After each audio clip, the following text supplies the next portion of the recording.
Hello, so today I am reviewing Giles Tremlett's Henry's Spanish Queen. I really enjoyed this book. I think the main reason I enjoyed it was that it goes into so much detail about Catherine's early years. I think sometimes it can be quite easy to think about Catherine just jumping on a boat to England,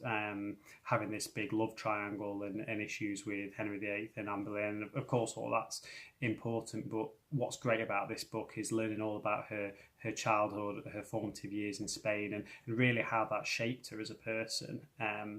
and kind of led her to deal with all the trials and tribulations over in England that would happen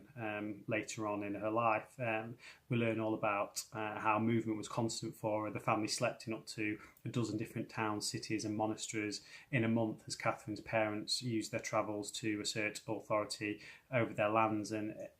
with regards to her parents, you learn an awful lot about Isabel of Castile and Ferdinand of Aragon and the relationship she had with her parents and what they were like as personalities and rulers, and this all gears up to when she finally lands in England, which doesn't actually happen until page 69, which I think shows the level of depth that goes into Catherine's early years in the book and the understanding that Giles Tremlett has. Giles Tremlett has worked, lived and written about Spain for a long time, and although it doesn't come across subjectively, it certainly comes across in terms of his understanding of Catherine in these years and the culture. And I think that's a credit to the book. Once she does land in England, a lot of thought and detail has gone into her very complex relationship with Henry VII, the lead up to her wedding to Arthur, the death of Arthur at Ludlow Castle in 1502, and then it starts gradually piecing together the relationship between her and Henry VIII in a really interesting and detailed way, and goes through all of the ups and downs, the tragedies and joy of their early marriage, because you have to remember that Henry was married to Catherine for longer than he was any of his other wives put together, and it goes through the joy of having an heir to the throne born on New Year's Day in 1511, to the despair of that child dying, to the joys of Catherine defeating James IV of Scotland in 1513 when she was acting as regent whilst Henry's away fighting in France. And it was arguably a bigger bet, well, not really arguably, it was a more significant victory than Henry's was in France, and this all builds up to a sort of crescendo, and eventually on page 257 you get to divorce, the king's secret matter, and by this point you really have got a great feel for Catherine, what her values are, what her thought process must have been through such a trying time as the king tried to remove her, and that all comes across really well. You learn all about the other significant actors of the time, and then how they're interwoven into the whole narrative of the story and how important they are. You learn more about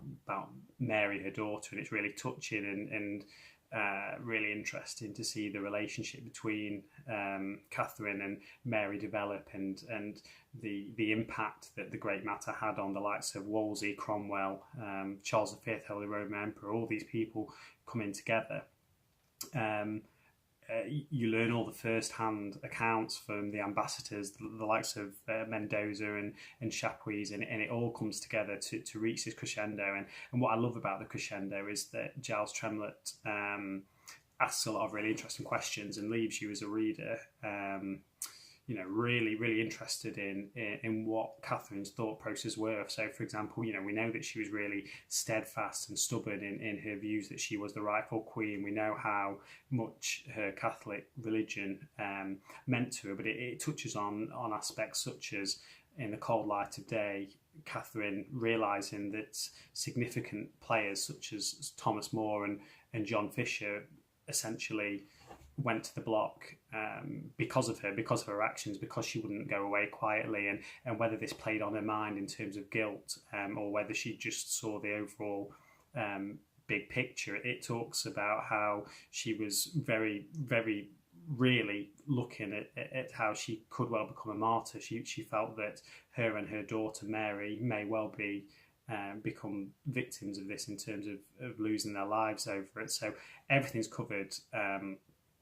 really, really well, and it leaves you with a feeling that this was a woman who, although she was steadfast in her views and had fought